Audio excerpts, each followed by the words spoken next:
নমস্কার। কথায় কথায় কথামৃত অনুষ্ঠানের 134তম পর্বে আপনাদের স্বাগত। আপনারা এই অনুষ্ঠান দেখছেন প্রাণারাম ইউটিউব চ্যানেলে, যেখানে সপ্তাহে 6 দিন সোম থেকে শনিবার রাত্রি 9টার সময় থাকে কথায় কথায় কথামৃত, আর রবিবার রাত্রি 9টার সময় থাকে শ্রীরামকৃষ্ণের কোনো পার্ষদের পুণ্য জীবন প্রসঙ্গ। সবকটি অনুষ্ঠানই শুরু হয় রাত্রি 9টায়। শ্রী শ্রী রামকৃষ্ণ কথামৃততে আমরা আগের দিন ছিলাম এবং আজকেও থাকব 22শে জুলাই 1883 প্রসঙ্গে, যেদিন ঠাকুর শ্রীরামকৃষ্ণের দক্ষিণেশ্বরের ঘরে তাঁর কাছে উপস্থিত হয়েছিলেন ভক্তেরা। শ্রীযুক্ত অধরলাল সেন মহাশয়, কথামৃতকার মাস্টার মহাশয়, ছিলেন শ্রীযুক্ত রাখাল চন্দ্র, অর্থাৎ উত্তরকালে যিনি স্বামী ব্রহ্মানন্দজি। আমরা যে প্রসঙ্গ অবধি শুনেছিলাম সেখানে শ্রীরামকৃষ্ণ মায়ার যে স্বরূপ, মায়ার যে কার্য, সেটি অপূর্বভাবে তার নিজস্ব ভঙ্গিতে বর্ণনা করছিলেন, দৃষ্টান্ত দিয়ে, বাস্তব জীবনের থেকে দৃষ্টান্ত দিয়ে। সেই যে জায়গাটি শুনছিলাম তার ঠিক পরের অসামান্য অংশে আমরা প্রবেশ করব। আজকে প্রবেশ করব শ্রী শ্রী রামকৃষ্ণ কথামৃততে, যার সূচনায় কথামৃতকার মহেন্দ্রনাথ গুপ্ত মহাশয় বা শ্রীম উদ্ধৃত করছেন, তব কথামৃতং তপ্ত জীবনং কবিভিরীড়িতং কলমশাপহং শ্রবণমঙ্গলং শ্রীমদাততং ভুবি গৃণন্তি ইয়ে ভূরিদা জনাঃ। শ্রীরামকৃষ্ণ অহর্নিশ সমাধিস্থ। আমরা ঢুকছি এই জায়গাটি দিয়ে, যেখানে একটি বিস্ময় চিহ্ন সহ কথামৃতকার বাক্যটি রচনা করেছেন। শ্রীরামকৃষ্ণ অহর্নিশ সমাধিস্থ, দিন রাত কোথা দিয়া যাইতেছে, কেবল ভক্তদের সঙ্গে এক একবার ঈশ্বরীয় কথা কীর্তন করেন। 3টা-4টার সময় মাস্টার দেখিলেন ঠাকুর ছোট তক্তপোষে বসিয়া আছেন ভাবাবিষ্ট। কিয়ৎক্ষণ পরে মার সঙ্গে কথা কহিতেছেন। এই যে বিস্ময় চিহ্ন, মাস্টারমশাই সেটি লিখছেন কবে, আমরা তারিখটি আরেকবার খেয়াল করছি, 22শে জুলাই 1883। সেই সময় লিখছেন যে শ্রীরামকৃষ্ণ অহর্নিশ সমাধিস্থ। তিনি দক্ষিণেশ্বরে শ্রীরামকৃষ্ণের কাছে উপস্থিত হয়েছেন, সেটি 1882 ফেব্রুয়ারির শেষের দিক বা মার্চের প্রথমের দিকে। তার মানে যে 1 বছর কয়েক মাস তিনি দক্ষিণেশ্বরে যাতায়াত করছেন, কিন্তু তার এই বিস্ময়টি রয়েছে। এই বিস্ময়টি রয়েছে কি, যে শ্রীরামকৃষ্ণ অহর্নিশ সমাধিস্থ। অহর্নিশ তার মানে সকাল রাত্রি বিভিন্ন সময়ে তিনি সমাধিস্থ হয়ে থাকেন। এই বিস্ময় মাস্টারমশাইয়ের মধ্যে রয়েছে, সেটার কথা তিনি বলছেন। যে যেমন বাচ্চা ছেলেকে বলে না, যে এই দেখলাম এখানে, এই দেখো গেল কোথায়, কোনো কোনো জায়গা পরিবর্তন করছে, সেটাই যেন তার স্বভাব। কিন্তু সে দেখলে অবাক হয়ে, এই তো দেখলাম ওইখানে, আবার এখন খাটের তলায় ঢুকে গেল কি করে। এইটাতে লোকে যেরকম অবাক হয়, সেই রকম একটা অবাক যে একে যখনই দেখছি তখনই দেখছি সমাধিস্থ। শ্রীরামকৃষ্ণ অহর্নিশ সমাধিস্থ, এটি একটি দিক। বাচ্চা ছেলে যেখানে সেখানে চলে যায়, আর শ্রীরামকৃষ্ণ তার মায়ের কাছে কিংবা সেই দেবলোকে যখন তখন চলে যান। শ্রীরামকৃষ্ণ অহর্নিশ সমাধিস্থ, এটি একটি হলো। আরেকটি হচ্ছে যে মাস্টারমশাইয়ের বিস্ময়, যে 1 বছর কয়েক মাস যে যাতায়াত করছেন, তারপরেও এই বিস্ময়টি থাকছে যে কি করে একজনের এরকম হতে পারে, এইরকম যেন তার ভাব। আর কি, আর হচ্ছে যে যখন মাস্টারমশাই এগুলি লিখেছেন সেটি কবে, সে তো লিখেছেন অনেক পরে। তাহলে কখনো কখনো 5 বছর, কখনো কখনো 10 বছর বাদে লিখেছেন, বা আরো বেশি সময় বাদে লিখেছেন। তো সেগুলো সব হিসাব পাওয়া যায় না, কিন্তু ওই রকম একটা বেশ কিছুটা সময়ের ব্যবধানে, অনেক বছরের ব্যবধানে লিখেছেন। যদি ভেবে নিই যে 22শে জুলাই 1883-তে তিনি ওই রকম অবাক হয়ে যাচ্ছেন যে শ্রীরামকৃষ্ণ অহর্নিশ সমাধিস্থ, তাহলে অনেক দিন পরেও সেই বিস্ময়টা কি থাকে? এক্ষেত্রে থাকছে। তাহলে যে বিস্ময় মানুষের হয়, অনেক সময়তেই দেখা যায় যে তখন তখন যেটা বিস্ময়, পরবর্তীকালে ভাবতে গেলে আর ওটা বিস্ময়টা থাকছে না। তখন যখন লিখবেন তখন বাক্যের শেষে হয়তো একটা দাঁড়ি চিহ্ন দেবেন যে আর ওই বিস্ময়টা নেই, কিন্তু ওর ওই বিস্ময়টা থেকে যাচ্ছে যে শ্রীরামকৃষ্ণ দিবানিশি সমাধিস্থ হয়ে থাকেন, অহর্নিশ সমাধিস্থ। এই যে বিস্ময়, এটি ভারী চমৎকার। যে এটা একটা জানা বিষয় হয়ে গেছে তা নয়, যে একেবারে খুব পরিচিত একটা ব্যাপার যে শ্রীরামকৃষ্ণকে নিয়ে, সেরকম নয়। বিস্ময়ের ঘোর কাটছে না, এটি ভারী অপূর্ব। যিনি কোনো একটা সাবজেক্টকে, কোনো একটা বিষয়কে খুব ভালোবাসেন এবং সেটা নিয়ে আরো গবেষণা করেন, আরো গবেষণা করেন, কি অধ্যাপনা করেন, যাই করেন, তার সাধারণত একটা বিস্ময় থেকে যায়। যিনি হয়তো ইতিহাস নিয়ে পড়াশোনা করছেন এবং অনেক দূর অনেক অনেক কাজ করেছেন, অনেক বয়স হয়ে গেছে, সেই তার ক্ষেত্রেও দেখা যাবে যে ইতিহাসকে নিয়ে তার বিস্ময় রয়েছে এবং সেই জন্য তিনি নিত্য নতুন পড়াশোনা করেন, নিত্য নতুন অন্যদের সঙ্গে আলোচনা করেন, গবেষণার মধ্যে থাকেন, বিতর্কের মধ্যে যোগদান করেন বৃদ্ধ বয়সেও। কেন না, বিষয়টা ওকে টানে এবং বিষয়টা ওকে নিত্য নতুন বিস্মিত করতে থাকে। সেটা যেমন ইতিহাস নিয়ে সত্য, তেমনি যিনি পদার্থবিদ্যা রসায়নবিদ্যা নিয়ে আছেন, যিনি সাহিত্য নিয়ে রয়েছেন, রবীন্দ্রনাথের কবিতা হয়তো তাকে ঘুরে ফিরে বিস্মিত করে অনেক বয়স অব্দিও, যে ও এর মধ্যে এরকম এরকম আছে। সেই রকম কথামৃতকার শ্রীযুক্ত মহেন্দ্রনাথ গুপ্ত মহাশয়ের কাছে শ্রীরামকৃষ্ণ একটি বড় বিস্ময়। একজন বিদেশি লেখক শ্রীরামকৃষ্ণ সম্পর্কে লিখেছিলেন যে হি ইজ আ ফেনোমেনন, এক মহা ঘটনা, এই জগতে একটি মহা ঘটনা, এই কথাটি লিখেছিলেন। মাস্টারমশাইয়ের ক্ষেত্রে দেখছি যে শ্রীরামকৃষ্ণ এক অপার বিস্ময়, যেটি তিনি ছাড়তে চাইছেন না মাস্টারমশাই। যখন কেউ কোনো বিষয়ে বিস্ময়টা হারিয়ে ফেলেন, তিনি ইতিহাসবিদ হন, পদার্থবিদ হন বা যিনিই হন না কেন, তখন আর সাধারণত অগ্রগতি হতে চায় না ওই জায়গাটা পর্যন্ত, কিন্তু আর এগোনো যায় না যতক্ষণ না বিস্ময়টা থাকে। শ্রীরামকৃষ্ণ সম্পর্কে শ্রীম বা মাস্টারমশাইয়ের যে বিস্ময়টি থেকে যাচ্ছে, তার মানে শ্রীরামকৃষ্ণকে বোঝা, শ্রীরামকৃষ্ণকে অনুধ্যান আস্বাদন করা, সেটি তার জীবনে চলছিল।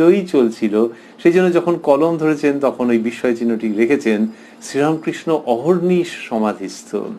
মানে তাকে যে জানা সেটা যে ফুরোবে না, তারও ফুরোবে না, আমাদেরও নয়, সেটি এই বিস্ময় চিহ্নের মধ্যে দিয়ে নতুন করে আমাদের কাছে এসে উপস্থিত হচ্ছে। শ্রীরামকৃষ্ণ অহর্নিশ সমাধিস্থ। দিন রাত কোথা দিয়া যাইতেছে, দিন রাত কোথা দিয়া যাইতেছে, কেবল ভক্তদের সঙ্গে এক একবার ঈশ্বরীয় কথা কীর্তন করেন। এটি হচ্ছে কি, যে ওই যে ঠাকুর যে ভক্তদের সঙ্গে কথা বলেন, সেটা কিরকম মাস্টারমশাই বলছেন যে সেটা হচ্ছে যে ওই তিনি সমাধিস্থই থাকেন আর কখনো কখনো ভক্তদের সঙ্গে কীর্তন করছেন, এরকম। তার মানে যে কোনটা মুখ্য, সেটা হলো ওনার ওই সমাধিস্থ ভাবটি মুখ্য, আর তার মধ্যে থেকে বুদ্ধিত হয়ে কখনো কখনো ভক্তদের সঙ্গে কথা বলছেন। উল্টোটা কি হতে পারতো? উল্টোটা হতে পারতো যে কেউ একজন ভক্তদের সঙ্গে কথা বলছেন, ধর্ম প্রসঙ্গ করছেন, আর করতে করতে কখনো কখনো সমাধিস্থ হয়ে যাচ্ছেন। তা নয়, ওনার স্বাভাবিক অবস্থাটাই হচ্ছে সমাধির অবস্থা। সেইখান থেকে উঠে এসে যেন কখনো কখনো ভক্তদের সঙ্গে কথা বলছেন। কি অপূর্ব এই সামিং আপ, এই মূল্যায়ন, যে শ্রীরামকৃষ্ণের মূল ভাবটি, যার সঙ্গে মিল পাওয়া যাবে, যেখানে শ্রীরামকৃষ্ণ নিজেই বলেছেন যে তিনি আদিষ্ট, তিনি দৈবাদিষ্ট। কিসের জন্য? ভাবমুখে থাকার জন্য। মা কারো না কারোর মাধ্যমে আদেশ করেছেন ভাবমুখে থাকার, অর্থাৎ ওই ঈশ্বরীয় ভাব নিয়ে এই জগতে অবস্থান করা। ঈশ্বরীয় ভাব মানে শুধু ভগবানকে ভালোবাসা তা নয়, ওই মাস্টারমশাই যে বলছেন সমাধির ভাব, সেই সমাধির ভাব নিয়ে এই জগতে থাকা, মানুষজনের সঙ্গে কথাবার্তা বলা, বিনিময় করা, এইটি শ্রীরামকৃষ্ণ বলছেন ভাবমুখ, যেটি শাস্ত্রে আছে অবশ্যই, এবং তিনি মায়ের দ্বারা আদিষ্ট।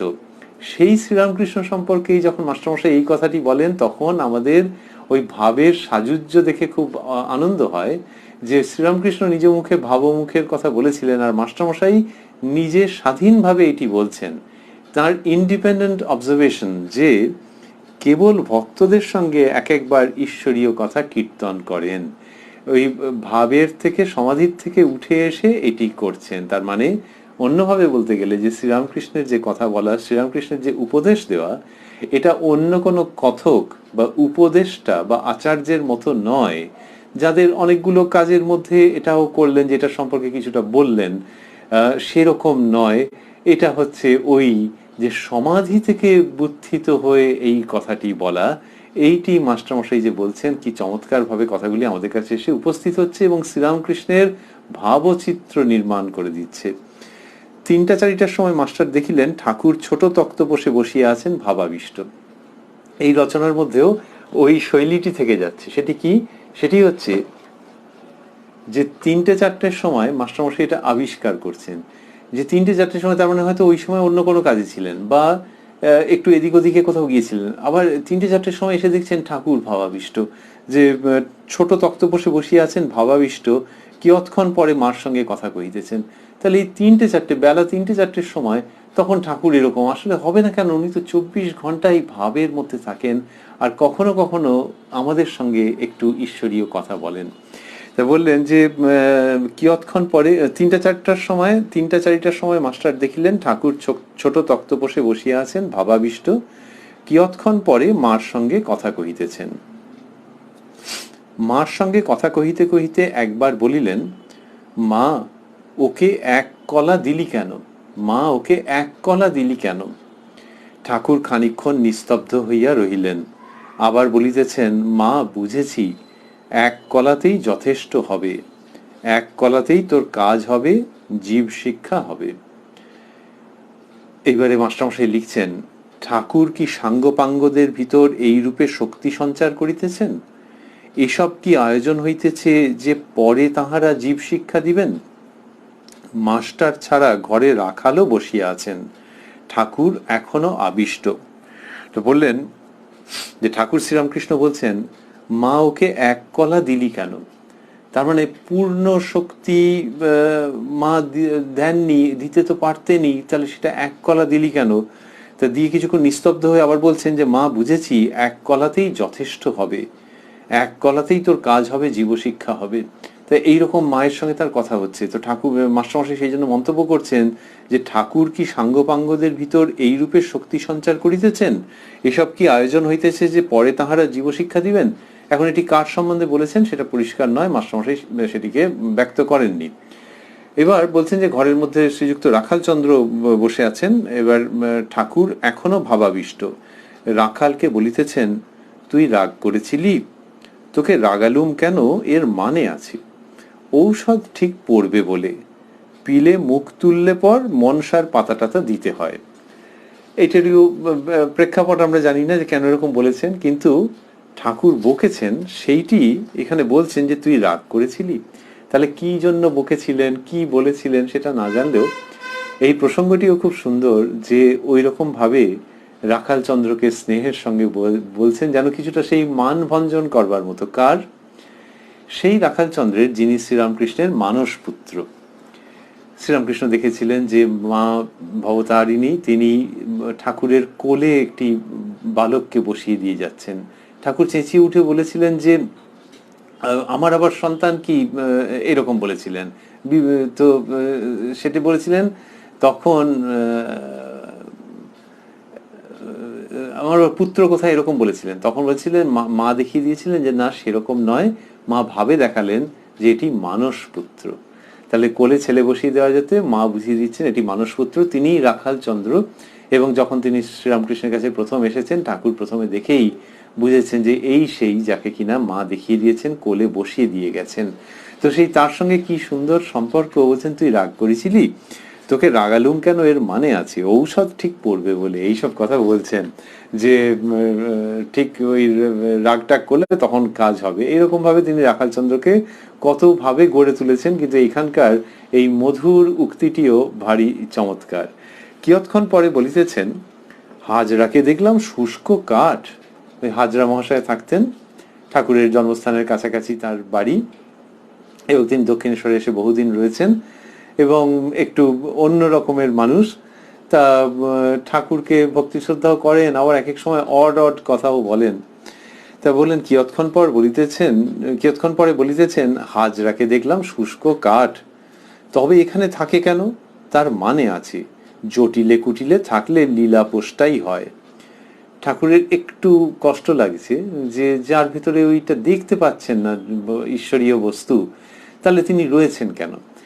এইবারে ওই রাধাকৃষ্ণ লীলায় জটিলা কুটিলা তাদের যে ভূমিকা আছে সেইটি বলছেন যে জটিলে কুটিলে থাকলে লীলা পোষ্টাই হয়। হাজরা মশাই নানান রকম সব করতেন, তো ঠাকুরের যে সমস্ত ভাব সেগুলো তো স্বাভাবিকভাবে এসে উত্থিত হতো। হাজরা মশাই এক এক সময় এমন তির্যক মন্তব্য কিছু হালকা করে করলেন যেটা দুর্ভাগ্যজনক, তো এরকম করতেন। বা কেউ এসে ঠাকুরকে খুঁজছেন, উনি একটা কিছু বলে দিলেন, এরকম কত হয়েছে। তো ঠাকুর সেটাকে অ্যাবজর্ব করছেন কিরকম সুন্দর করে, যে শুষ্ক কাঠ দেখেছেন, কিন্তু আবার বলছেন যে না এরও ভূমিকা আছে, তবে এখানে থাকে কেন, তার মানে আছে, জটিলে কুটিলে থাকলে লীলা পোষ্টাই হয়। মাস্টারমশাই এটিকে এবার বোল্ড স্থূলাক্ষরে দিয়েছেন যে জটিলে কুটিলে থাকলে লীলা পোষ্টাই হয়। তারপর লিখছেন মাস্টারের প্রতি, ঈশ্বরীয় রূপ মানতে হয়। জগদ্ধাত্রী রূপের মানে জানো? যিনি জগৎকে ধারণ করে আছেন। তিনি না ধরলে, তিনি না পালন করলে জগৎ পড়ে যায়, নষ্ট হয়ে যায়। মন করিকে যে বশ করতে পারে তারই হৃদয়ে জগদ্ধাত্রী উদয় হন। তা মাস্টারমশাইকে বললেন ঈশ্বরীয় রূপ মানতে হয়। এটি শ্রীরামকৃষ্ণ বহুভাবে উপদেশ দিয়েছেন এবং তার জীবনের মধ্যে থেকে স্বাভাবিকভাবে এটি উদ্গত হয়েছে। এই যে বলছেন ঈশ্বরীয় রূপ মানতে হয়, যে ঈশ্বর ওই রূপ ধারণ করে তার ভক্তের কাছে আবির্ভূত হন। তো এখানে বলছেন ঈশ্বরীয় রূপ মানতে হয়। তিনি নিজে মা ভবতারিণীকে যেভাবে দর্শন করেছেন সেটি আজকে ইতিহাস। ওই মায়ের দর্শন একবার পেয়েছেন, তারপর পাচ্ছেন না, সেইখান থেকে তার ছটফটানি এবং সেইখান থেকে নতুন ইতিহাসের সূচনা। মায়ের দর্শন পাচ্ছেন না বলে তিনি একসময় এমন হয়ে গেলেন, মাকে বললেন যে তুই রামপ্রসাদকে দেখা দিয়েছিস, আমাকে দেখা দিবি নে।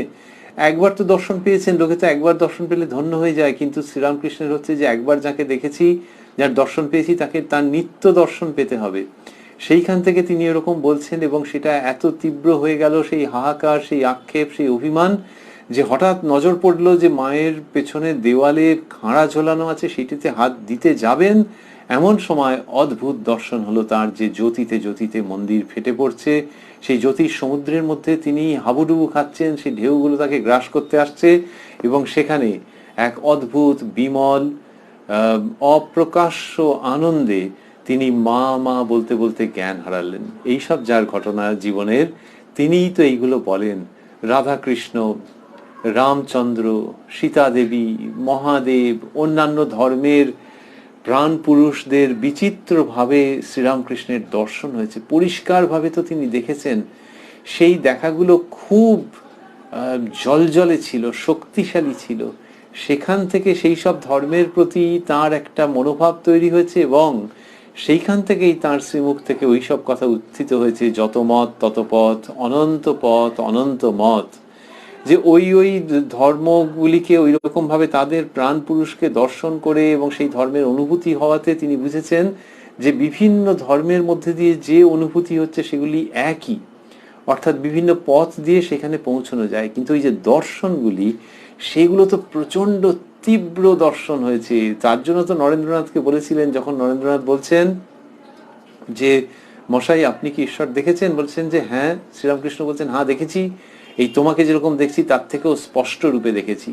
এই যে তোমাকে যেরকম দেখছি তার থেকেও স্পষ্ট রূপে, এইভাবেই তো তার ঈশ্বরীয় দর্শন হয়েছে। সেই তিনি বলছেন ঈশ্বরীয় রূপ মানতে হয়।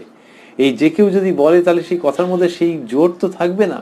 কিন্তু শ্রীরামকৃষ্ণ যখন বলছেন তখন তো তিনি ঈশ্বরীয় রূপ দেখেছেন, মানে ঈশ্বরকে নিয়ে ঘর করেছেন। রামলালার মূর্তি একজন দিয়ে গিয়েছিলেন, সেই রামলালাকে নিয়ে তার কি অপূর্ব লীলা, সে তাকে চান করাচ্ছেন, খাওয়াচ্ছেন, সে তার গলা জড়িয়ে ধরে আদর হচ্ছে, সে জীবন্ত রামলালা। তো এই শ্রীরামকৃষ্ণের ক্ষেত্রে এগুলি যে ঘটেছে, এগুলো ঘটেছে মানে এগুলোর দ্বারা তিনি যে শুধু এগুলো বিবৃত করেছেন যে এরকম এরকম হয়েছে, শুনলে আচ্ছা ঠিক আছে গল্পের মতো হয়তো কেউ শুনেও ফেলতে পারে, কিন্তু ওনার ক্ষেত্রে তো তা নয়। উনি ওগুলো বলার মাধ্যমে বিভিন্ন মত পথের প্রতি লোকের স্বাভাবিক শ্রদ্ধা আকর্ষণ করেছেন, যে বাবা এর এই বৈষ্ণব ভাবের এইসব দর্শনের কথা ইনি বলছেন। শ্রী বৃন্দাবনে গিয়ে কি সব দর্শন হয়েছিল, আহা হা হা, তাহলে বৈষ্ণব ভাবের উদ্দীপন হচ্ছে একজনের মধ্যে, এবং যিনি বৈষ্ণব মানুষ তার নিজের ধর্মের প্রতি আরো আস্থা ভক্তি নিষ্ঠা বেড়ে যাচ্ছে। যখন তিনি মা কালীর কাছে বলছেন তখন সেটি শাক্ত সাধকের কাছে অপূর্ব আধ্যাত্মিক খাদ্য, মনের রসদ। তো সুতরাং শ্রীরামকৃষ্ণ যখন এগুলো বলেন তখন শুধু নিজের জীবনের কথা বলবার জন্য বলেন না, এই রূপগুলো সত্য সেইটার জন্য বলেন, এবং সেই সেই পথের যারা পথিক তাদেরকে তিনি ভরিয়ে দেন আনন্দে, অনুপ্রেরণায়। এই যে শ্রীরামকৃষ্ণ তিনি যখন বলছেন ঈশ্বরীয় রূপ মানতে হয়, তখন definitely that is an authoritative statement, যে তার জীবন থেকে এই সমস্ত উত্থিত হচ্ছে। এবং তিনি বলছেন ঈশ্বরীয় রূপ মানতে হয়। জগদ্ধাত্রী রূপের মানে জানো?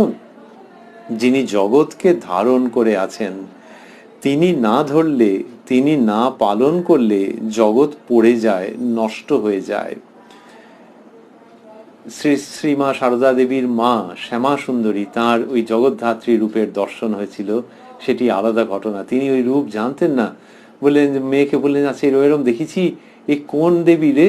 তখন মেয়ে বলছেন, মা শারদা বলছেন যে মা তুমি জগদ্ধাত্রী মাকে দেখেছো, সে জয়রাম বাটির অপূর্ব ঘটনা। তো এই এই এদের সংসার এইরকমই।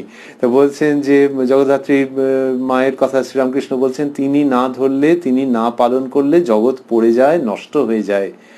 মন করিকে যে বশ করতে পারে তারই হৃদয়ে জগদ্ধাত্রী উদয় হয়, মানে হস্তি।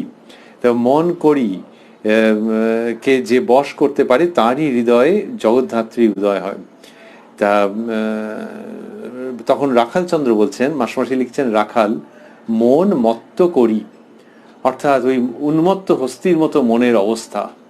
তা সেই মন করিকে যে বশ করতে পারে, শ্রীরামকৃষ্ণের কথার মধ্যে এলো যে মন রূপ যে মত্ত হস্তি তাকে যে বশ করতে পারে তারই হৃদয়ে জগদ্ধাত্রী উদয় হয়। এটা যেই বলেছেন, তখন মন করি মানে মন রূপ যে হাতি, সেখানে রাখালচন্দ্র উপযুক্ত সংযোজন করছেন ঠাকুরের কথার যে ভাবটি সেটি বুঝিয়ে বলার জন্য, যেন যে মন মত্ত করি, তার মানে হচ্ছে যে উন্মত্ত হাতির মতো হচ্ছে মন। তাহলে হাতি এমনিতেই সাংঘাতিক, কিন্তু তবু যখন পিটপিট করে তাকাচ্ছে সে একরকম, একটু যদি জোরে যেতে আরম্ভ করে তাহলেই লোকের হৃৎকম্প হতে আরম্ভ করে। আর যদি সে মত্ত থাকে, ড্রাঙ্ক থাকে, তাহলে তো বিভৎস রকমের ব্যাপার, যে কোনো জিনিস ঘটে যেতে পারে।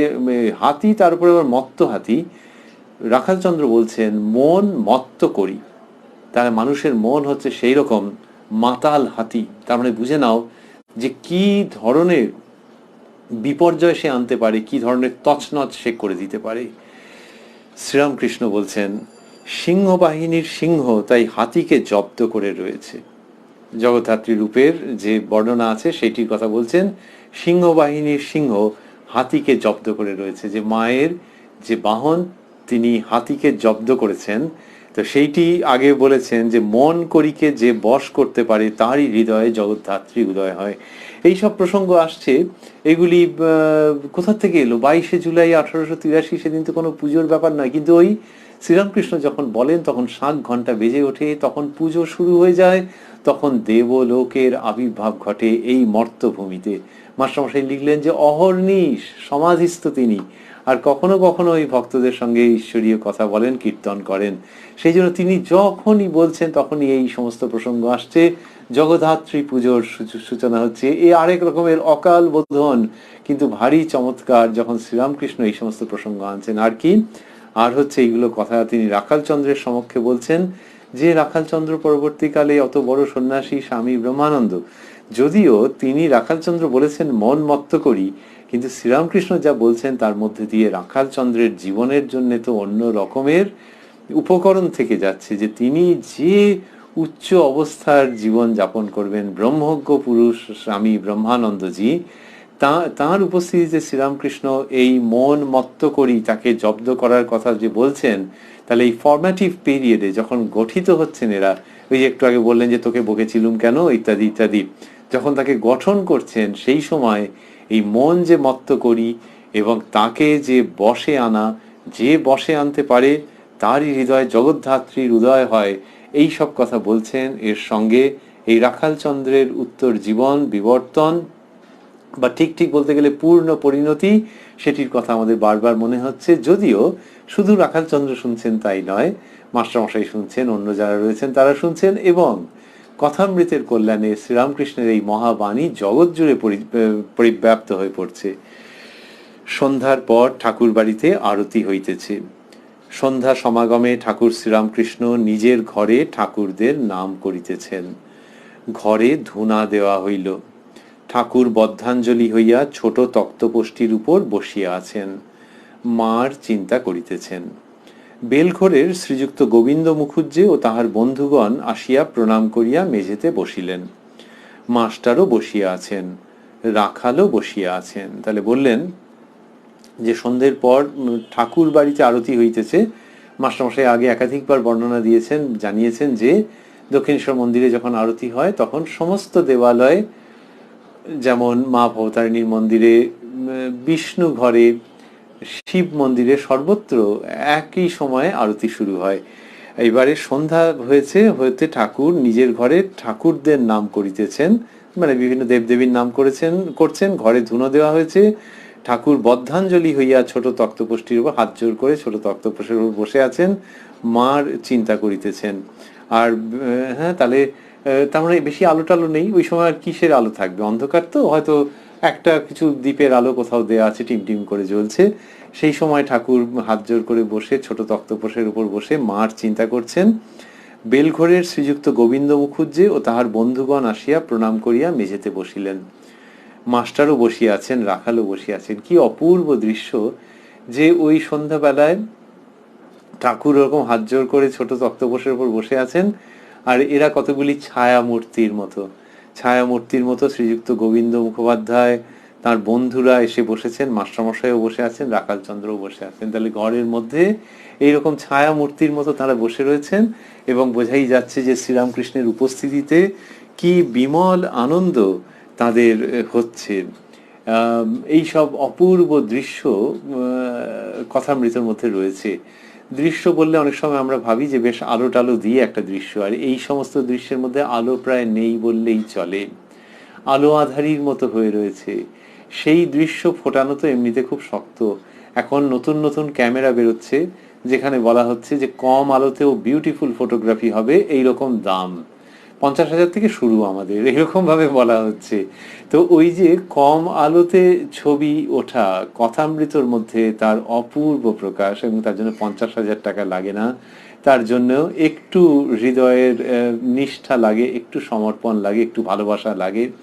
সেই কথামৃতের মধ্যে ওই রকম দৃশ্যগুলোকে সব ফুটিয়ে তুলছেন, এবং আমরা সেগুলিকে অনুধ্যান করবার চেষ্টা করছি শ্রীরামকৃষ্ণের কৃপায়, যে তিনি সেই দিনকে ওখানে বসেছিলেন এবং এরকম অন্ধকারের মধ্যে বসে রয়েছেন, আর এরা ঘরের মধ্যে গিয়ে বসেছেন। কি অপূর্ব! এমনিতে যখন সন্ধ্যের দিকে বসে আছেন তখন ঘরের মধ্যে কারুর এন্ট্রি, কারুর প্রবেশের অনুমতি থাকতেও পারে, নাও থাকতে পারে, কিন্তু এখানে দেখা যাচ্ছে যে শ্রীরামকৃষ্ণের ঘর ওই রকমই। বলা হতো যে তার ঘরের 4টি দেওয়াল খোলা, সবসময় 4টি দরজা খোলা, সবসময় 4টি দরজা খোলা থাকতো শ্রীরামকৃষ্ণের ঘরে। বাস্তবিক ঘরের দরজা বন্ধ, ভেতর থেকে বন্ধ করে দেওয়া আছে, এরকম তো দেখতেই পাওয়া যাচ্ছে না। সবসময় ঘরের 4টি দরজা খোলা, এবং এখানে এরা এসে বসে আছেন। ওই যে ধ্যানস্থ যে মহাপুরুষ, ধ্যানস্থ যে দেবতা, তাকে দর্শন করছেন। আর আলোর প্রসঙ্গে আসছি আমরা বলছিলাম যে ডিম লাইট ফটোগ্রাফির কথা বলছিলাম। আলোর প্রসঙ্গ নিয়ে মাস্টারমশাই আরেকটুখানি চমৎকার কথা বলবার আছে। লিখছেন, বাহিরে চাঁদ উঠিয়াছে, জগৎ নিঃশব্দে হাসিতেছে, ঘরের ভিতর সকলে নিঃশব্দে বসিয়া ঠাকুরের শান্ত মূর্তি দেখিতেছেন। ঠাকুর ভাবাবিষ্ট, কিয়ৎক্ষণ পরে কথা কহিলেন, এখনো ভাবাবস্থা। তা বললেন যে বাইরে চাঁদ উঠেছে, জগৎ নিঃশব্দে হাসিতেছে। কি অপূর্ব সমস্ত বর্ণনা আছে মাস্টারমশাইয়ের হাতে, এগুলি রয়েছে। মাস্টারমশাই কি কবি ছিলেন? তিনি কি সাহিত্যিক ছিলেন নাকি? তিনি, তার একটা কবি স্বভাব ছিল। তিনি কথামৃতের মধ্যে একটু প্রকারান্তরে এক জায়গায় সেরকম উল্লেখ করেছেন। আমার কবি স্বভাব এরকম বলেননি, কিন্তু যেরকম ইঙ্গিত সেটা দেখলে ওটা মনে হয়। কিন্তু কবি স্বভাব যদি থাকেও ভেতরে, সাহিত্যিকের গুণ যদি থাকেও ভেতরে, তাও যেসব কথা লিখেছেন সেগুলো বোঝা খুব মুশকিল, বা একেবারে 100% নিশ্চিত হয়ে বলা মুশকিল যেগুলো তাঁরই রচনা। তার কারণ হচ্ছে, কারুর যদি এই রকমের প্রতিভা থাকে, এরকম সারস্বত ক্ষমতা থাকে, তাহলে সাধারণত দেখা যায় যে তিনি অন্য কোথাও কিছু না কিছু লিখবেন। যদি তিনি এরকম হতো যে অন্য কোথাও তখন যে পত্রপত্রিকা বেরোতো বা একটা কোনো গ্রন্থ, সেখানে না হয় শ্রীরামকৃষ্ণের কথাই বেশ লিখলেন, কোথাও লেখেননি। ওনার একটি কবিতা পাওয়া যায় শুধু, সেটিও ঠাকুরের উপরেই, তার নাম কহিলে আবার আসিবে। তো এছাড়া আর কিচ্ছু পাওয়া যায় না, শুদ্ধ কথামৃত, দ্য ম্যাগনাম ওপাস, যেটি মাস্টারমশাইয়ের জীবনের একমাত্র রচনা। এই একমাত্র রচনা, কবিতাটিকে আমরা আলাদা করে ধরছি না ওই প্রপোর্শনে, এই অনুপাতে। তো এটা সাধারণত মানুষের হতে দেখা যায় না। সেইখান থেকেই মনে হয় যে কথামৃত যে লিখছেন, এর সমস্ত, এমনি আমাদের ছোট বয়সে যেরকম বলা হতো দাঁড়ি কমা ফুল স্টপ, এই সমস্ত ঠাকুর নিজে হাতে ধরে লিখিয়েছেন। কেউ হয়তো ভাবতে পারেন যে ঠাকুর তো বলেই ছিলেন যে এই কথামৃত মানে ঠাকুরের কথা এইগুলি লেখার জন্য অন্য লোক আছে। ঠাকুরের এক সন্তান, ত্যাগী সন্তান, তিনি যখন ভাবছিলেন যে লিখে রাখবেন, ঠাকুর নিরস্ত করেছিলেন যে না রে, এসব তোদের করতে হবে না, ওর জন্য অন্য লোক আছে। তাহলে তার থেকেই তো বোঝা যাচ্ছে যে ঠাকুর মাস্টারমশাইকে দিয়ে লিখিয়েছেন। কিন্তু সেটা হচ্ছে যে ঠাকুরের সমস্ত কথা এই কথামৃতর আকারে মাস্টারমশাইয়ের মাধ্যমে বেরুবে। এবার হু ইজ দিস মাস্টারমশাই, what is his literary proficiency, সেই প্রসঙ্গে আমরা আছি যে তার সাহিত্য ক্ষমতা কতটা। সেখানে মনে হয় যে আমরা যেটাকে সাহিত্য ক্ষমতা বা প্রতিভা বা কাব্যগুণ বলছি, সেটিও শ্রীরামকৃষ্ণই জুগিয়ে দিয়েছেন। মাস্টারমশাইয়ের সেখানে নিজস্বতার থেকেও ঠাকুরের কৃপা, ঠাকুর হাতে করে কলম ধরিয়ে লিখিয়েছেন, এটি বিশেষভাবে মনে হয়। আপাতত সেটি কোন প্রসঙ্গে মনে হচ্ছে? বাহিরে চাঁদ উঠিয়াছে, জগৎ নিঃশব্দে হাসিতেছে, এই কথাটিতে। এমনিতে চাঁদের আলোর বাঁধ ভেঙেছে, চাঁদের আলোয় জগৎ ফেটে পড়ছে, এরকম তো কত প্রকাশভঙ্গি ব্যঞ্জনা আছে। কিন্তু এখানে একটু বিশিষ্টতা আছে যে জগৎ নিঃশব্দে হাসিতেছে। তাহলে জগৎ হাসছে, বাহিরে চাঁদ উঠিয়াছে, জগৎ নিঃশব্দে হাসিতেছে। তাহলে নিঃশব্দটা না হয় বোঝা গেল যে চাঁদের আলো উঠেছে, ইজ ইট লাউড? সে তো আর নয়, যে সেখানে তো আওয়াজ হবে না। তো নিঃশব্দ, কিন্তু হাসিতেছে। হাসিতেছে কেন? ওই আলো পড়েছে বলে? হ্যাঁ, আলো পড়েছে বলে হাসছে। আর একটা কারণ আছে, যে ওই চাঁদের আলোতেই দেখা যাচ্ছে যে জগৎ হাসছে। মানে চাঁদের আলোয় যে বাইরের যে প্রকৃতি যতটা দৃশ্যমান হচ্ছে, তাতে বোঝা যাচ্ছে যে এবারে হাসছে। লোকে বলে চাঁদের আলোয় ফটফট করছে একবারে। আর এখানে যে হাসছে তার কারণ আছে একটা। তার পরের বাক্যই লিখলেন, ঘরের ভিতর সকলে নিঃশব্দে বসিয়া ঠাকুরের শান্ত মূর্তি দেখিতেছেন। ভগবান শ্রীরামকৃষ্ণ বিরাজ করছেন, ঠিক যেমন গাছের উপর একটি ফুল ফুটে থাকে, তেমনি এই মর্তধামে শ্রীরামকৃষ্ণ কুসুম প্রস্ফুটিত হয়েছে এবং জগৎ হাসছে। চাঁদের আলোয় জগৎ হাসছে যে এই মর্তধামে শ্রীরামকৃষ্ণ কুসুম প্রস্ফুটিত হয়েছেন। শ্রীরামকৃষ্ণের সম্পর্কে মাস্টারমশাইয়ের এই যে বিবরণ এবং তার অন্তর্নিহিত যে সাধু সারস্বত মাধুর্য, তা আমাদেরকে মুহুর্মুহু চমকিত করে। তা বললেন, এইসব বলে বলছেন যে ঠাকুর ভাবাবিষ্ট, কিয়ৎক্ষণ পরে কথা কহিলেন, এখনো ভাবাবস্থা। কি অপূর্ব! বাচ্চা ছেলে বা মেয়ে যখন ঘুম থেকে ওঠে, তখন যে কথা বলে, আদো আদো কথা বলতে থাকে, আর লোকে বলে এই দেখো ঘুম থেকে উঠে এরকম সব করছে। তো সে কি অপূর্ব দৃশ্য। আর শ্রীরামকৃষ্ণ ওই বাচ্চাদের মতো বা তার থেকেও বেশি চিরকালের অমলিন বালক। সেই তিনি কি হয়েছে? কিয়ৎক্ষণ পরে কথা কহিলেন, এখনো ভাবাবস্থা। তিনি ওই ভাবাবস্থায় কথা বলছেন, এবং যে কথা বলছেন তার মধ্যে আচার্যের ভঙ্গি রয়েছে, যে তিনি কিছু বুঝিয়ে বলবেন, একটু বাদেই আমরা দেখব। কিন্তু সেটির মধ্যে ওই ভাবাবস্থাটা লেগে রয়েছে, অপূর্ব একেবারে। ওই বাচ্চা ছেলে যেরকম বলে, শুধু ইংলিশে বলা হয় চাইল্ডিশ প্র্যাটল। ও যে বলছে ওর কোনো মানে নেই, কি সব আগডুম বাগডুম বলছে, ওই যে ঘুম ভেঙেছে তো এখনো ওই সমস্ত বলছে। আর শ্রীরামকৃষ্ণ যা বলছেন, দ্যাট ইজ ডিভাইন নেক্টার, যার অন্য নাম কথামৃত। তো তিনি ওই ভাবাবস্থায় এই সমস্ত প্রসঙ্গ করছেন, ভাবাবস্থায় করছেন। কেউ যদি সুন্দর কিছু খায়, দারুণ, তারপর যখন খাচ্ছে মুখ দিয়ে এসে ভুল করে গন্ধ বেরোচ্ছে। শ্রীরামকৃষ্ণ তো অহর্নিশ সমাধিস্থ থাকেন। তিনি ঈশ্বরীয় আস্বাদনে, পরমাত্মার আস্বাদনে লীন হয়ে থাকেন। সেজন্য ভাবাবিষ্ট অবস্থায় যখন কথা বলেন, তখন সেই সৌরভ চারিদিকে বিকীর্ণ হয়, সেই সৌরভ বিচ্ছুরিত হয়, সেই সৌরভ ছড়িয়ে পড়ে চারিদিকে যখন ভাবাবিষ্ট শ্রীরামকৃষ্ণ কথা বলছেন। মাস্টারমশাই লিখছেন, শ্রীরামকৃষ্ণ ভাবস্থ, বলো তোমাদের যা সংশয়, আমি সব বলছি। এরকম বলছেন যে, বলো তোমাদের যা সংশয়, আমি সব বলছি।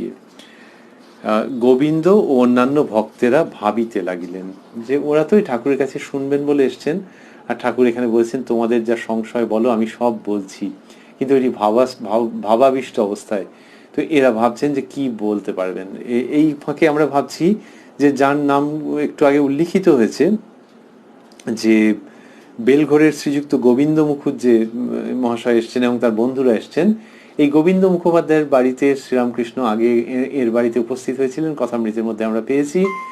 যেখানে কি হয়েছে, যে যখন তিনি উপস্থিত হয়েছেন তখন ওই গোবিন্দ মুখোপাধ্যায়ের বাড়িতে দেখা গেছে যে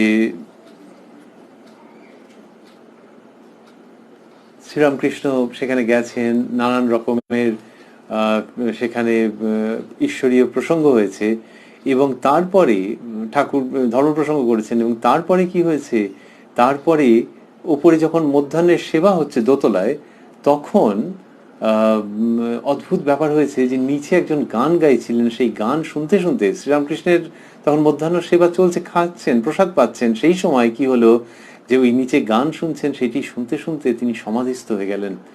একেবারে ভাবাবিষ্ট অবস্থা, গভীরভাবে ভাবস্থ, এবং তাতে করে তিনি আর মানে খাওয়া হলো না, প্রসাদ গ্রহণ হলো না, তিনি নিচে নেমে এলেন সে গায়কের কাছে, আবার গান শুনতে চাইলেন, এসব হলো। পরেও গোবিন্দ মুখোপাধ্যায় মহাশয় দক্ষিণেশ্বরে এসছেন, তার কথা আমরা পেয়েছি।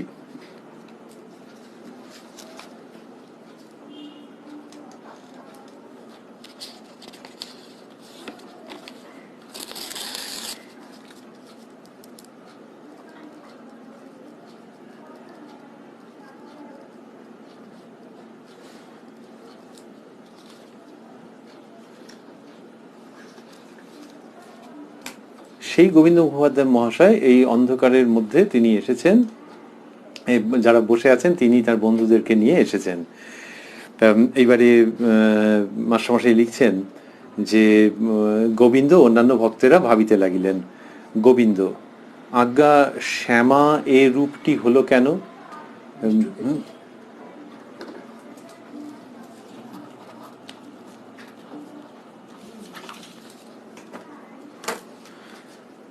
এবারে লিখছেন যে গোবিন্দ বাবু বলছেন যে আজ্ঞা শ্যামা এ রূপটি হলো কেন? তা শ্রীরামকৃষ্ণ বলছেন সে দূর বলে। তা কি সুন্দর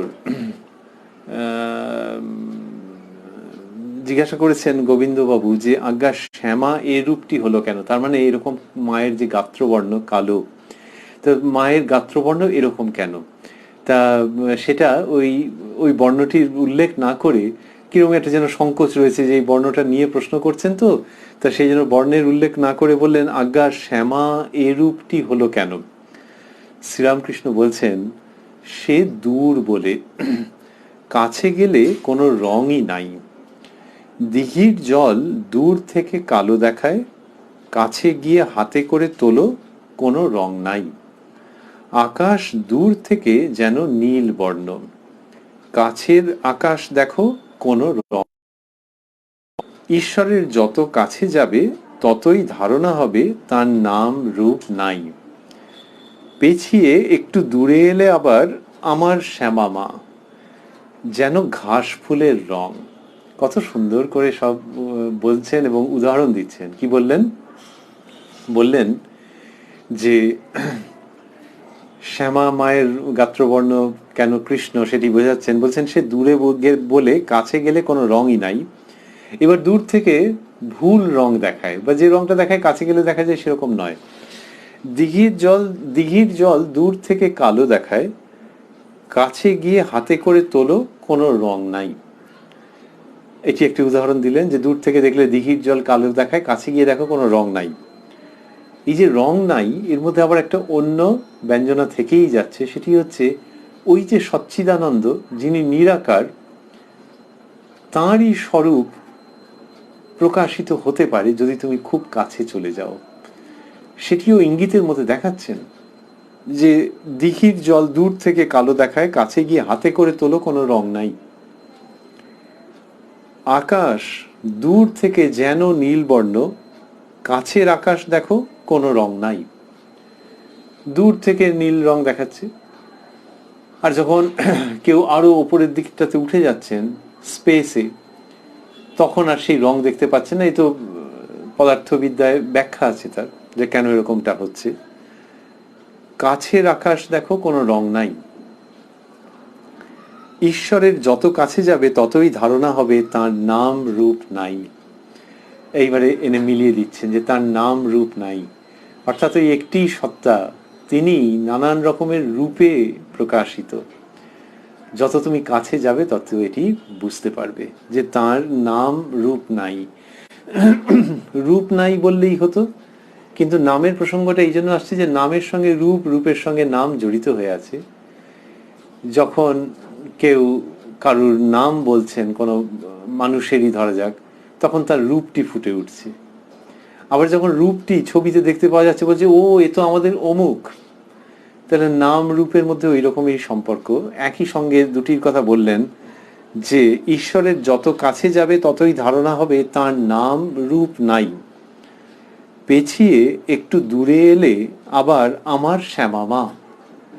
ওই যে দূরে এলে তখন এরকম হয়। এখানেও যা বোঝাচ্ছেন তার মধ্যে বিশিষ্টতা আছে। পেছিয়ে, তাহলে ওই যদি কেউ মনে করেন ওইখান থেকে যে ও আচ্ছা এই দূরত্বের জন্য এরকম মনে হচ্ছে, তাহলে কাছে গিয়ে ওই যে দেখা যাবে যে নামও নেই রূপও নেই, সেটি তাহলে যথার্থ। শ্রীরামকৃষ্ণ যিনি সবটিকে নিয়ে আছেন, দ্বৈত বিশিষ্টাদ্বৈত অদ্বৈত, তিনি ঠিক ওই দিকে ঠেলে দিয়ে নিরস্ত হচ্ছেন না। কোন দিকে? যে ঈশ্বরের কাছে, ঈশ্বরের যত কাছে যাবে ততই ধারণা হবে তার নাম রূপ নাই। ওই জায়গাটাতে অনন্তের দিকে, নিরাকারের দিকে শুধু যে ঠেলে দিয়ে তিনি সরে আসছেন তা নয়, আবার দ্বৈত জগতে নিয়ে আসছেন যখন বলছেন পেছিয়ে একটু দূরে এলে, পেছিয়ে একটু দূরে এলে আবার আমার শ্যামা মা। এই যে আমার শ্যামা মা, এই কথাটিকে নানানভাবে বলা যায়। পেছিয়ে একটু দূরে এলে আবার আমার শ্যামা মা, তার মানে তুমি যেমন আগে বুঝতে ভুল করছিলে, না সেরকম ভাবে নয়। কেন না, এখানে একটা বিস্ময় চিহ্ন দেওয়া আছে, এখানে একটা স্তুতির ভঙ্গি আছে, এখানে একটি স্তবের ভঙ্গি আছে, যেই বিস্ময় চিহ্ন যুক্ত হয়ে যাচ্ছে আমার শ্যামা মা। তাহলে পেছিয়ে একটু দূরে এলে আবার আমার শ্যামা মা, তার মানে ওই অদ্বৈত নিরাকার, তারও প্রশস্তি গাইছেন শ্রীরামকৃষ্ণ। আবার এই দ্বৈত ভাবের যে মাধুর্য, সেটিকেও রিটেইন করছেন, সেটিকেও রক্ষা করছেন। নিরাকারের দিকে নিয়ে গেলেন, আবার সাকারের জায়গাতে নিয়ে এলেন। গোবিন্দবাবুর প্রশ্ন ছিল যে আজ্ঞা শ্যামা এ রূপটি হলো কেন? তাহলে গোবিন্দবাবু তথা সমস্ত মানুষকে তিনি ওই রূপের ব্যাখ্যা দিতে দিতে অরূপে নিয়ে গেলেন। আবার বললেন আচ্ছা আচ্ছা চলো চলো চলো আবার রূপের জায়গাটিও দেখাই তোমাদেরকে। এই শ্রীরামকৃষ্ণ যিনি বলছেন যে তিনি নিত্য এবং লীলার মধ্যে বাজ খেলেন, তা না হলে এত চট করে এইরকম ভাবে বলা যায় না। এত চট করে এরকম ভাবে বলা যায় না যে পেছিয়ে একটু দূরে এলে আবার আবার আমার শ্যামা মা। তার মানে বেশ ভালো লাগছে না যে ওটা ভাবতে? এই দু রকমই দেখাচ্ছেন। নিরাকার যেটি, সেটিকে যদি তিনি রোধ করতেন তাহলে বলতেন যে না অসব প্রশ্নের দরকার নেই, ওর মধ্যে অনেক দার্শনিক তত্ত্ব আছে। উনি বললেন যে দিঘির জল দূর থেকে কালো কালো দেখায়, কাছে গিয়ে হাতে করে নিয়ে দেখো কোনো রঙই নাই। তার মানে ওই ওই নিরাকারের সত্যতে নিয়ে যাচ্ছেন তিনি। সেটি ধর্মের মধ্যে অত্যাবশ্যক একটি জায়গা, একটি অধ্যায়, কিন্তু আবার তার সঙ্গে সঙ্গে সাকার যে গল্প, এখনকার দিনের ভাষায় বলে সাকার যে প্রসঙ্গ, সাকার যে সত্য, সেটিতেও কি স্বাভাবিকভাবে নিয়ে আসছেন, বা এই দুটির মধ্যে গমনাগমনকে সম্ভবায়িত করছেন ভগবান শ্রীরামকৃষ্ণ। সেখানেই শেষ নয়, প্রসঙ্গ চলছে। কি অদ্ভুত গল্পের মেজাজে বলছেন, যেন ঘাস ফুলের রং। মায়ের গাত্রবর্ণের কথা বললেন, বলে বলছেন শ্যামা পুরুষ না প্রকৃতি। ওই যে বলছেন নাম রূপের ঊর্ধ্বে, তো তা সেখানে বলছেন শ্যামা পুরুষ না প্রকৃতি। আবারও ওই নিত্যলীলার মধ্যে বাজ খেলার মতো ঘটনা ঘটছে তার কথায় কথায়। বলছেন যে শ্যামা পুরুষ না প্রকৃতি। একজন ভক্ত পূজা করেছিল, একজন দর্শন করতে এসে দেখে ঠাকুরের গলায় পৈতে, মানে শ্যামা মায়ের কথা বলছেন। একজন দর্শন করতে এসে দেখে ঠাকুরের গলায় পৈতে। সে বললে তুমি মার গলায় পৈতে পরিয়েছ? ভক্তটি বললে ভাই তুমি মাকে চিনেছ, আমি এখনো চিনতে পারি নাই তিনি পুরুষ কি প্রকৃতি, তাই পৈতে পড়িয়েছি। এইসব গল্প আমরা কোথায় পাবো? কোথাও পাবো না। এই প্রসঙ্গগুলোকে শ্রীরামকৃষ্ণ আনছেন। আচ্ছা সত্যিই কি এরকম হয়েছিল? হয়তো হয়েছিল, হয়তো হয়নি, কিন্তু একেবারে সত্য। যদি নাও হয়ে থাকে, ওই যে একজন বললে, এরকম ভাবে যদি গল্পও ভেবে থাকি, এটা একদম সত্য। কেন মানে গল্প হলে সত্য কেন? তার কারণ হচ্ছে যে এরকমটা হতে পারে বলেই শ্রীরামকৃষ্ণ বলছেন। কিরকমটা? ওই যে এবারে আমরা ভেবেই নিই যে হ্যাঁ এটা ঘটনা, কোথাও না কোথাও ঘটেছে, হয়তো ঠাকুর কারোর কাছে শুনেছেন। যেভাবেই ভাবি না কেন, কি চমৎকার যে একজন ভক্ত মায়ের পুজো করেছিলেন এবং তিনি মায়ের গলায় পইতে পরিয়েছিলেন। সেই দেখে আরেকজন অবাক হয়ে গেছে, গিয়ে বলছে যে তুমি মার গলায় পইতে পরিয়েছো, তার মানে মার মা তো। ভক্তটি বলে ভাই তুমি মাকে চিনেছো। কি সুন্দর করে বলা, যে যেন সেই ভক্তটি ওই ভক্তের কাছে যেন হাত জোর করছে, প্রণিপাত করছে যে তুমি চিনেছো, আমি চিনতে পারিনি গো, আমি এখনো চিনতে পারি নাই তিনি পুরুষ কি প্রকৃতি, তাই পইতে পড়িয়েছি। তিনি নারী না পুরুষ আমি ধরতে পারিনি। তার মানে ভঙ্গিটা কি এই, যে যখন নারী বলে বোধ হয় তখন মা বলে ডাকি, আর যখন অন্যরকম হয় তখন পইতে পড়াই বাবা বলে ডাকি। তো তার এই স্বরূপের উদাহরণ দিচ্ছেন শ্রীরামকৃষ্ণ। মায়ের স্বরূপ, যে ওই যে মূর্তির কথা গোবিন্দবাবু তুলেছেন, এবং সন্ধেবেলার অন্ধকারে কথা হচ্ছে, আলো আধারি মিশে রয়েছে, তার মধ্যে শ্রীরামকৃষ্ণ এই তত্ত্ব কথা বলছেন, যার মধ্যে একটু না বোঝার জন্য যে অন্ধকার রয়েছে সেখানে শ্রীরামকৃষ্ণ আলো আনছেন এবং আলোকিত হচ্ছে সেই জায়গাগুলো। সেখানে তিনি মায়ের রূপের বর্ণনা করতে গিয়ে একবার বললেন যে কালো দেখায়, গিয়ে দেখো কোনো আকার নাই, কোনো রূপ নাই।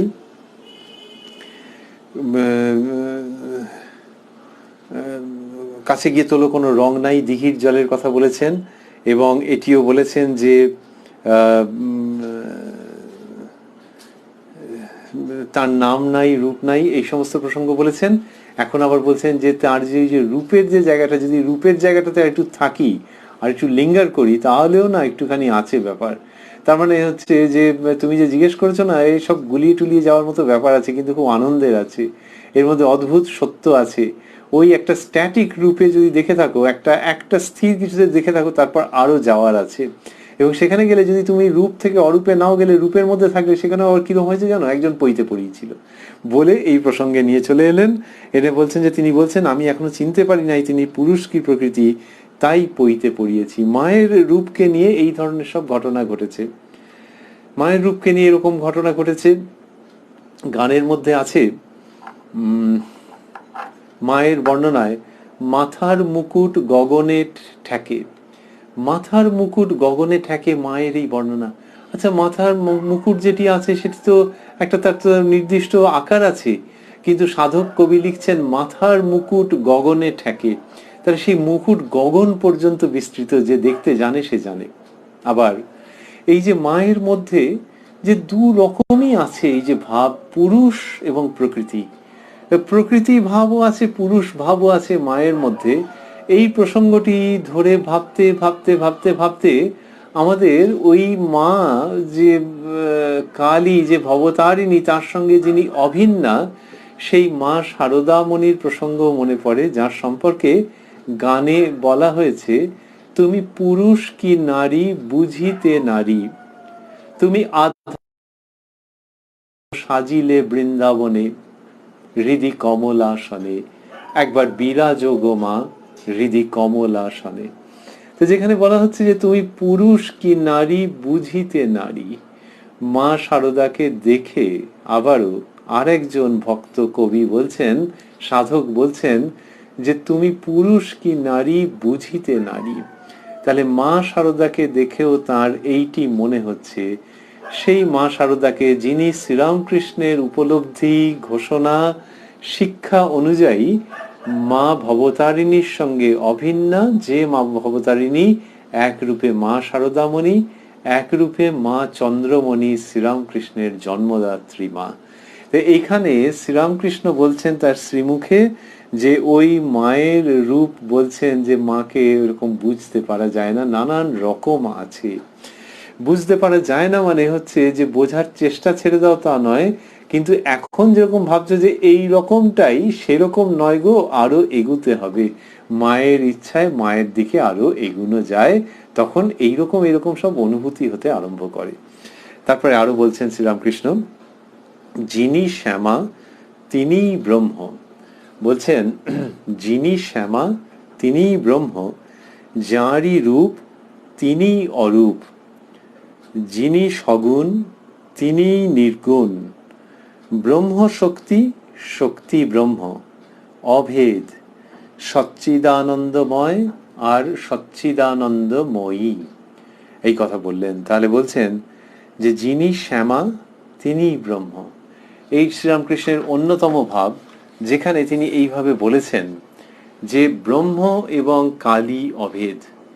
ভারতবর্ষের ধর্ম সাধনায়, ভারতবর্ষের দার্শনিক ঐতিহ্যে শ্রীরামকৃষ্ণের বিরাট প্রত্যয়ী প্রায় মৌলিক ঘোষণা।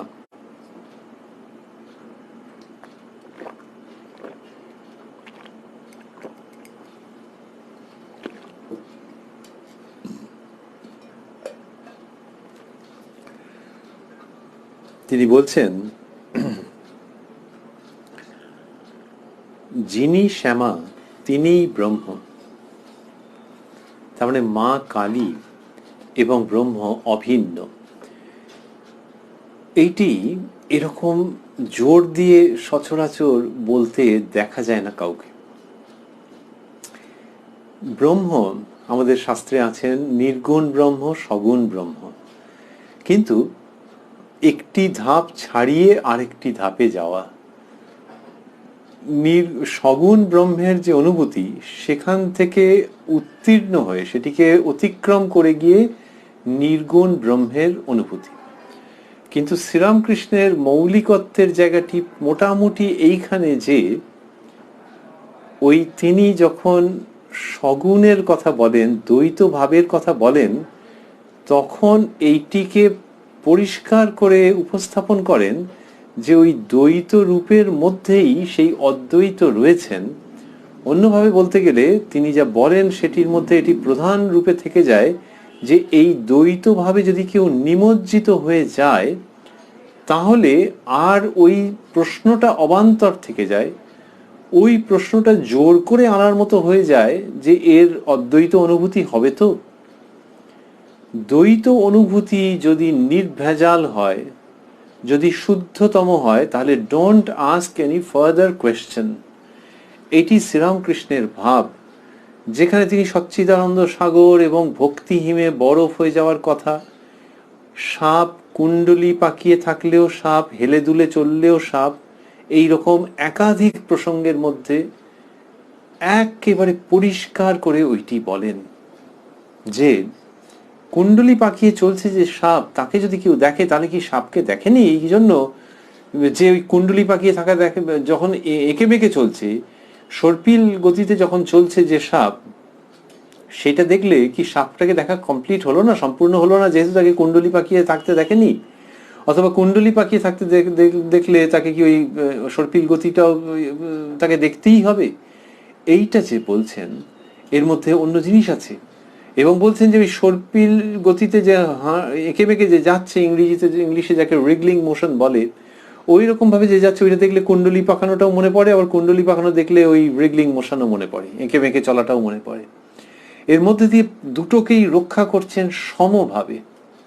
একটিকে অতিক্রম করে অন্যটিতে চলে যাওয়া এবং যেতেই হবে, এই রকম ভাবে ওয়াটার টাইট কম্পার্টমেন্টের মতো করে দেখাচ্ছেন না।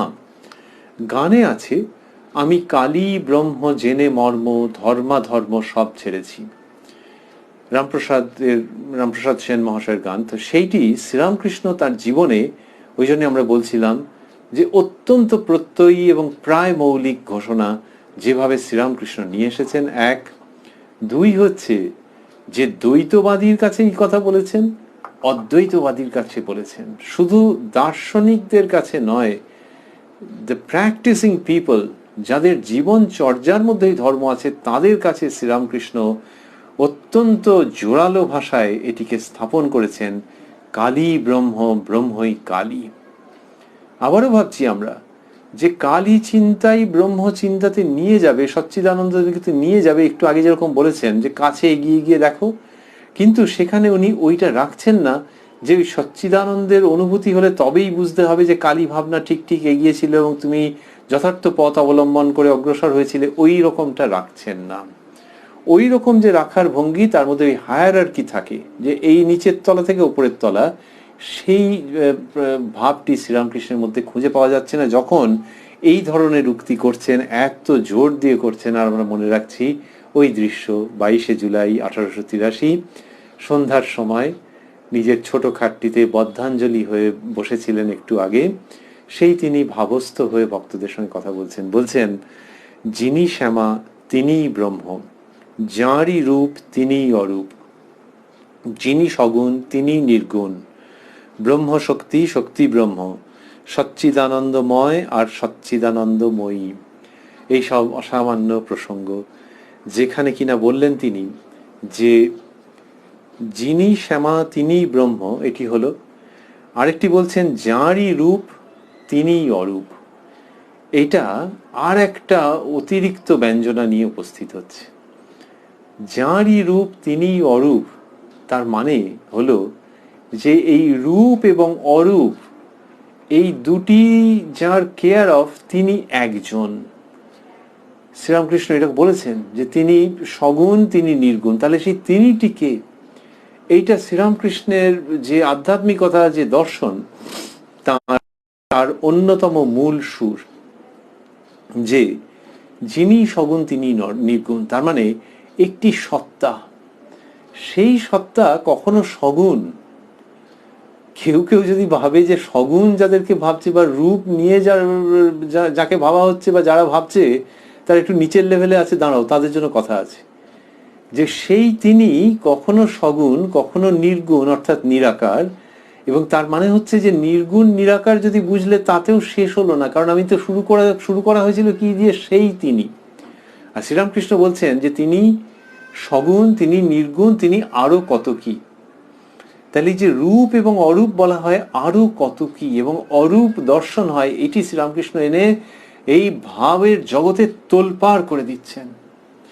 তোলপাড় করলে অনেক সময় বিপর্যয় মনে হয়, আর এই তোলপাড় হচ্ছে আনন্দ ঘন আন্দোলন। এটা একটা অদ্ভুত রকম আর divine churning of the spiritual truth. এইটি শ্রীরামকৃষ্ণ করছেন, তোলপাড় করে দিচ্ছেন। তার নিজের জীবনে তো তোলপাড় হয়েছে। তিনি তার ভক্ত সন্তান শ্রীমান শরতের কাছে ব্যক্ত করেছেন, পরবর্তীকালে স্বামী শারদানন্দ রূপে তিনি শ্রী শ্রী রামকৃষ্ণ লীলা প্রসঙ্গে সেটি লিপিবদ্ধ করেছেন, যে যখন ওই যে প্রসঙ্গ আমরা আগে ভাবছিলাম, খাঁড়া নিয়ে এগোতে যাচ্ছেন, কিছুটা করতে যাচ্ছেন, তখন কি হলো, তখন একেবারে সেই জ্যোতিতে জ্যোতিতে মন্দির একেবারে ভরে গেল, জ্যোতির সমুদ্র, এবং তার ঢেউগুলো যেন এসে তাকে গ্রাস করতে আসছে। শ্রীরামকৃষ্ণের বর্ণনা, এই তো আন্দোলন, এই তো আধ্যাত্মিক আন্দোলন, এবং সেই ঢেউ গ্রাস করতে আসছে, আর তিনি মা মা বলতে বলতে পড়ে গেলেন।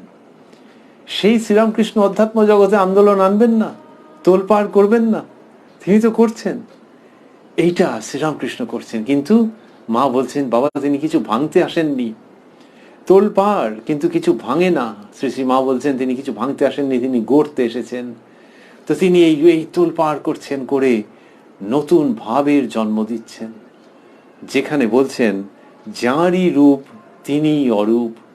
এই রূপ এবং অরূপের পারে অবস্থিত যে তিনি, যে সত্তা, যে আনন্দপূর্ণ অবস্থান, সেইটির শ্রীরামকৃষ্ণ ইঙ্গিত করছেন। যদি কেউ বলেন যে আচ্ছা সচ্চিদানন্দ মানে তো সবই বলা হয়েছে, তার মধ্যে তো আনন্দ রয়েছে, সেটি একটি শব্দ।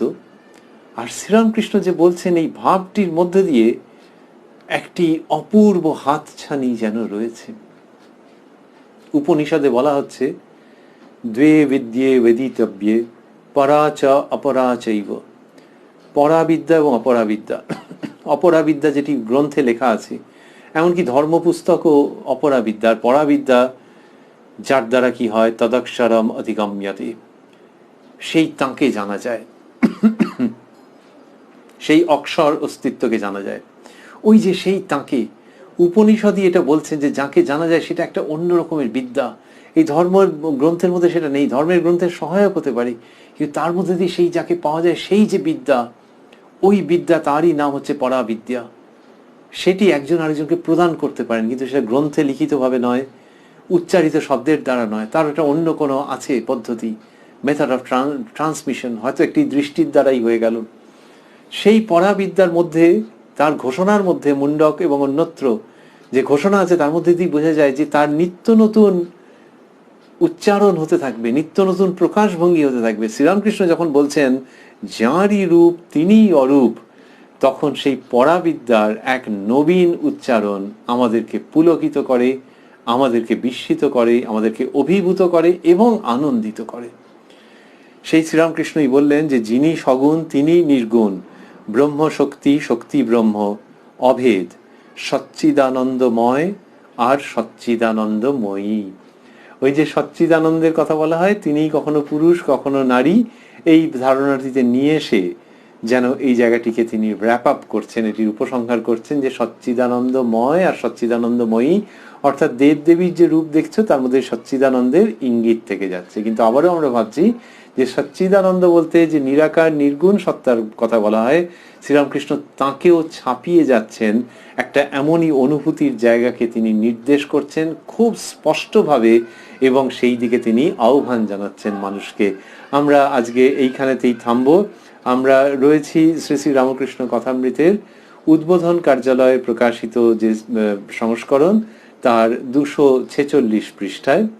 আমরা রয়েছি 22 জুলাই 1883 প্রসঙ্গে, যেদিন শ্রীরামকৃষ্ণ দক্ষিণেশ্বরে তার ঘরে বসে কথা বলছিলেন বা কথামৃত বিতরণ করছিলেন, সেই দিনের প্রসঙ্গে আমরা রয়েছি। এবং সেখানেই ঠাকুরের কৃপায় আপনাদের সঙ্গে আবারও এই কথায় কথায় কথামৃত অনুষ্ঠানে মিলিত হতে চাইব আগামীকাল প্রাণারাম ইউটিউব চ্যানেলে রাত্রি 9টার সময়। আর শেষ করতে করতে ভাবছি যে ওই যে অপূর্ব দৃশ্যটি শ্রীরামকৃষ্ণের কৃপায় মাস্টারমশাই অর্থাৎ কথামৃতকার আমাদের উপহার দিলেন, যে সন্ধ্যা সমাগমে ঠাকুর শ্রীরামকৃষ্ণ নিজের ঘরে ঠাকুরদের নাম করিতেছেন, বদ্ধাঞ্জলি হইয়া ছোট তক্তপোষ্টির উপর বসিয়া আছেন, মার চিন্তা করিতেছেন। ওই আলো আঁধারির মধ্যে যে শ্রীরামকৃষ্ণের রূপ, এটি আমাদের বড় ভালো লাগছে। আচ্ছা, লোকে তো বলে যে আলো আঁধারি মানে আলো এবং অন্ধকার, তাহলে অন্ধকারটাও কি আমাদের ভালো লাগছে? আচ্ছা, আসলে ওইটা নিয়েই তো বাস্তব। আমাদের হৃদয়ের মধ্যে যদি ভাবি, সেখানটাতে অন্ধকার আছে, যুগ যুগান্তের সঞ্চিত তামস তো রয়েছে। সুতরাং অন্ধকারকে অস্বীকার কি করে করা যায়? কিন্তু সেই অন্ধকারের মধ্যে ভগবান শ্রীরামকৃষ্ণের জ্যোতির্ময় রূপ। তাই মাস্টারমশাই যখন বললেন সন্ধ্যা সমাগমে ঠাকুর শ্রীরামকৃষ্ণ ওই ছোট তক্তপোষের উপরে বসে ঠাকুরদের নাম করছেন, মার চিন্তা করছেন, তখন আমাদের মনে হয় যে এই দৃশ্যটিকে আমরা সযত্নে হৃদয়ে ধারণ করতে চাই, যে শ্রীরামকৃষ্ণ ছোট তক্তপোষ্টির উপরে বসে আছেন, সামনে ভক্তেরা বসে রয়েছেন মাটিতে, আর আলো আঁধারি মেশানো একটা রূপ। সেই শ্রীরামকৃষ্ণই অন্ধকার যে হৃদয়, সেই হৃদয়ের অন্ধকারের মধ্যে অবস্থান করছেন জ্যোতির্ময় রূপে। তাই অন্তরের যে অন্ধকার, যতই যুগ যুগান্তের সঞ্চিত তামস হোক, সেটি আর অন্ধকার থাকতে চাইছে না। এটি আমরা ভেতরে ভেতরে অনুধ্যান করতেই পারি যে অন্ধকার ছিল, কিন্তু সেই অন্ধকার হৃদয়ের মধ্যে বেদিতে যদি শ্রীরামকৃষ্ণকে ভাবা যায়, তিনি নিত্য অবস্থান করছেন, এটি যদি চিন্তা করা যায়, তাহলে তাঁর জ্যোতিতে হৃদয় চিরকালের জন্য আলোকিত জ্যোতির্ময় হয়ে উঠবেই উঠবে। ওং নিরঞ্জনং নিত্যং অনন্ত রূপং ভক্তানুকম্পা ধৃত বিগ্রহং বৈ ঈশাবতারং পরমেশমিড্যং তং রামকৃষ্ণং শিরসা নমামঃ।